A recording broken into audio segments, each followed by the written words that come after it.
Dimitri Pavlenko. Il est 8h43, elle n'occupe plus le devant de la scène médiatique, mais elle n'est pas très loin. L'actualité de ce matin se charge de nous le rappeler avec l'ouverture ce lundi de l'attentat de Nice en 2016. Elle, c'est la menace terroriste. Les oreilles attentives auront peut-être noté cette inflexion ces dernières heures, coup sur coup ce week-end, de Gérald Darmanin, ministre de l'Intérieur, et du procureur national antiterroriste Jean-François Récart. Tous les deux nous parlent de signaux inquiétants, qu'il fallait à nouveau redouter la possibilité d'une action pilotée depuis l'étranger contre la France. Alors vous savez, on parle dans le monde de l'entreprise du wording, donc là, c'est les mots qu'on emploie, les nuages de mots, si je puis dire, les mots-clés.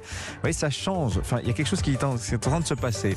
Ça n'est pas anodin. La menace extérieure, la menace terroriste est de retour. En plus, évidemment, de la menace endogène, de ce fameux djihadisme d'atmosphère dont on a souvent parlé sur Europe 1. Et bien justement, on aborde le sujet ce matin avec nos deux éditorialistes du jour. Bonjour Carole Barjon. Bonjour. Grand reporter à l'Obs, bienvenue sur Europe 1. Charlotte Dornelas, journaliste à Valeurs Actuelles. Bonjour Charlotte. Bonjour Dimitri. Voilà, Emmanuel, Philippe sont restés également avec nous. On ne va pas passer trop vite d'abord sur le procès de Nice, parce qu'il faut bien mesurer, se souvenir de ce qui s'est passé. Malheureusement, on sent qu'une espèce d'indifférence s'installe à mesure que les attentats s'empilent les uns derrière les autres, le temps faisant son œuvre. On l'avait vu pendant l'attentat du 13 novembre. Oui, bon, ça y est, c'est le procès. L'attentat de Nice, c'est une scène de crime. Le chiffre m'a beaucoup impressionné ce matin en le relisant. C'est une scène de crime de 1850 mètres, Charlotte Dornelas. Oui, et puis c'est 86 morts, ça on le sait, on avait le chiffre, mais c'est aussi 400 blessés. 400 blessés dont on ne sait absolument rien quelques années plus tard, parce que c'est moins impressionnant évidemment que le nombre de morts, mais c'est des vies qui peuvent être bien fauchées selon les blessures. Et on a évidemment quelque chose d'assez... d'ailleurs, c'était un peu... le même sujet au moment du Bataclan, au tout début, quand l'accusé principal refusait de parler. On se souvient, bon là, celui qui était au volant du camion est mort, et a été abattu le jour de l'attentat. Donc on a 8 personnes. Moi, ce que je crains, c'est qu'on attend toujours énormément de ces procès sur le terrain. Alors, les victimes attendent énormément pour savoir ce qui s'est passé. Malheureusement, ce qui s'est passé se passe essentiellement sur le terrain idéologique, et c'est toujours la partie qui a du mal à s'imposer dans ce genre de procès. Et on l'a vu au Bataclan, c'était compliqué. On avait notamment l'avocate de Salah Abdeslam qui passait son temps à nous dire, mais je comprends pas, enfin moi il y a une phrase que je retiendrai toute ma vie, je pense, elle dit, j'ai parfois l'impression que certains imaginent qu'on a plus qu'un accusé dans le box, certains le prennent pour un ennemi. Je te confirme en fait, oui, évidemment que c'est un ennemi, évidemment que c'est une guerre, qu'il fait la guerre à la France et qu'il doit être considéré comme tel. Donc c'est vrai que moi c'est tout ça que je crains toujours un peu au début de ce procès, qui est par ailleurs évidemment est nécessaire. Et là en plus on a 8 personnes qui sont au tribunal, qui sont accusées, et c'est des accusations plus ou moins liées directement à l'attentat. On a du trafic d'armes, on a des gens qui ont conduit le camion, mais dans quelle mesure est-ce qu'ils étaient au courant ou pas, c'est toujours très compliqué de le déceler. Et puis là, on a quand même un terroriste, alors abattu le soir même par les forces de l'ordre. Il y a vraiment un profil très particulier. Son ex-femme a témoigné contre lui en expliquant quel homme il était, très pervers, très sadique. Les gens qui sont dans le box des accusés se disent, mais est-ce qu'il n'a pas laissé mon nom écrit sur un bout de papier dans son appartement pour me nuire, en fait, pour que je l'accompagne finalement dans sa chute, alors que finalement, certes, je lui ai vendu une arme, mais jamais j'ai entendu parler d'un procès, d'un attentat terroriste. Il en a pris d'autres en photo devant le camion, etc., etc. Carole Barjon, ce procès... alors, Charlotte insiste sur la potentielle déception, finalement, pour tous ceux qui attendent justice contre le terrorisme. Et sur l'idéologie qui préside, au fond, qui est la raison d'agir souvent de ces terroristes. Le problème, je ne suis pas en désaccord avec ce que vient de dire Charlotte, mais ça, c'est du ressort du politique, évidemment. Et là, on est dans un procès, donc c'est du ressort de la justice, dont la mission est de rechercher les coupables, d'établir des faits, et voilà. Donc on est le procès de l'idéologie, elle ne peut pas avoir lieu là. Ce qu'on sait, c'est que malheureusement, et effectivement, il y a quand même eu 86 morts, il y a presque 900 personnes qui sont portées partie civile, donc c'est absolument énorme. Toutes ces personnes attendent énormément de ce procès, mais les avocats, et pas seulement eux, disent beaucoup que malheureusement ça risque d'être le procès de la frustration. Pourquoi ? Parce que le principal, enfin l'auteur de l'attentat est mort, que les autres sont...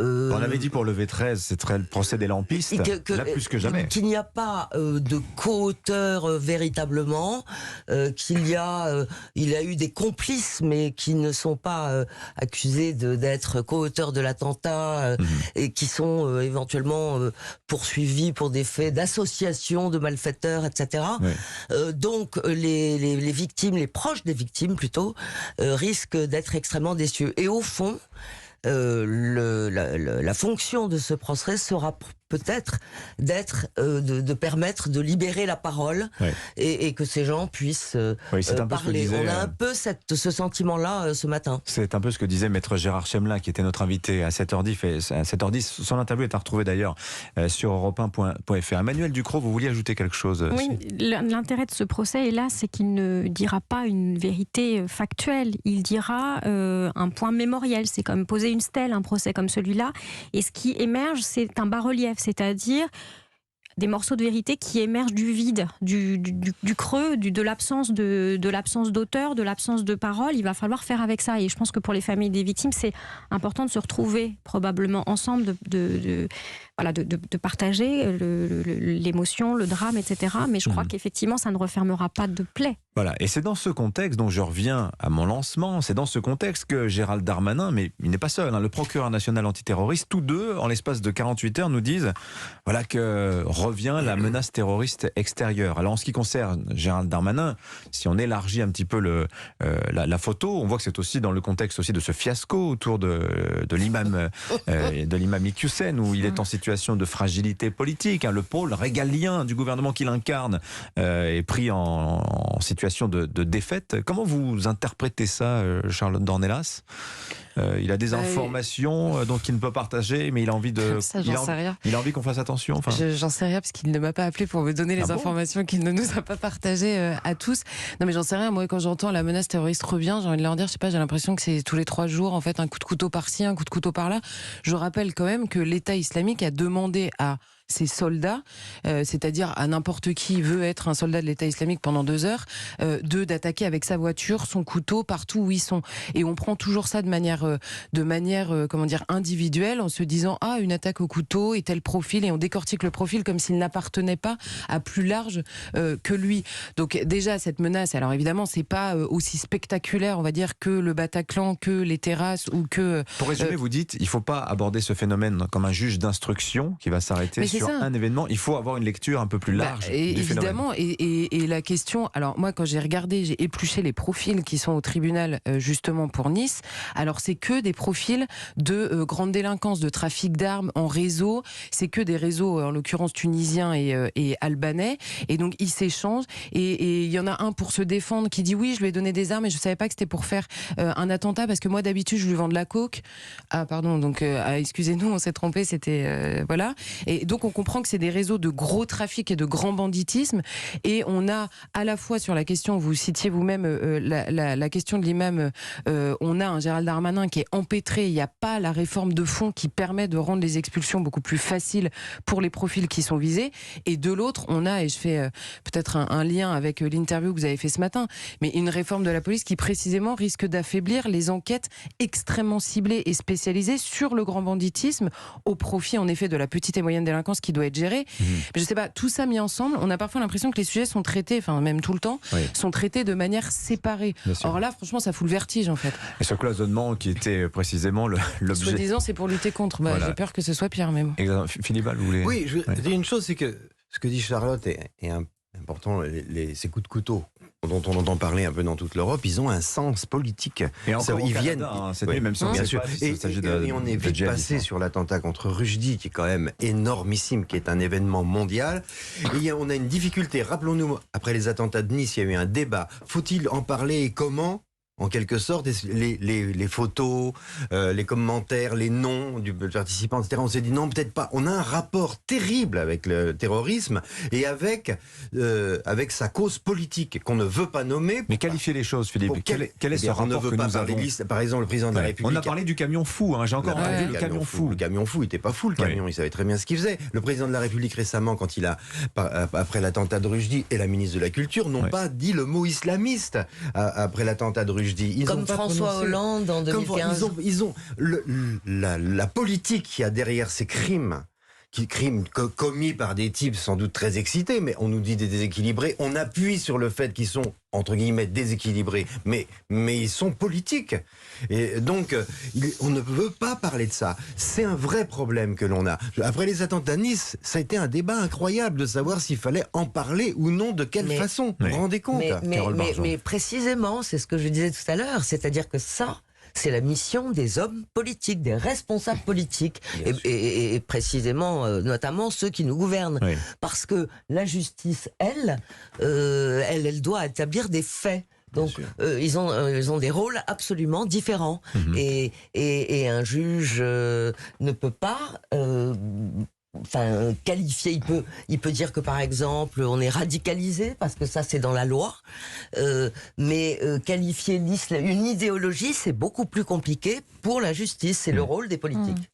Mais malgré tout, j'insiste sur ce retour de la menace extérieure. Je trouve que ça n'est pas anodin quand même que, outre le ministre de l'Intérieur, je le répète, le procureur national antiterroriste nous dit regardons à nouveau ce qui se passe du côté de la Syrie, du côté peut-être aussi du Liban, peut-être aussi de la Libye, où ces mouvements terroristes que l'on pensait éradiquer, eh bien finalement prospèrent à nouveau comme des mauvaises herbes. Voilà. Enfin, on espère que le renseignement extérieur est toujours, très vigilant. Effectivement, ce que dit Gérald Darmanin, il a l'air de nous prévenir de nouveaux dangers. Oui. Il ne précise d'ailleurs pas exactement lesquels, mais parce que moi, il y a quand même on n'a pas le sentiment qu'ils aient jamais disparu. Une chose me frappe, c'est que Nice surgit 8 mois pratiquement jour pour jour après les attentats du 13 novembre.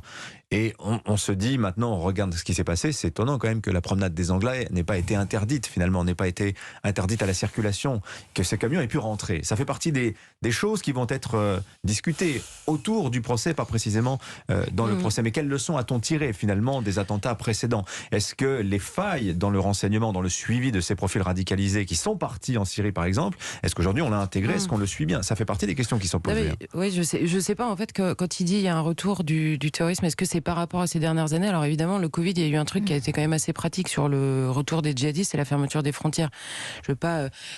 Juste avant le Bataclan, on nous expliquait que c'était une idée saugrenue, qu'évidemment ils n'allaient pas arriver par le flux des gens. Il y a encore des personnes qui sont interpellées parfois dans le flux de ces réfugiés qui ont des profils totalement terroristes. Donc il y a évidemment cette question-là qui se pose avant, qui me paraît être la question de base par rapport à une menace extérieure, avant d'aller mettre des plots partout et de rendre toutes nos vies impossibles. Parce que la question que vous posez sur la question du camion, elle est évidemment légitime.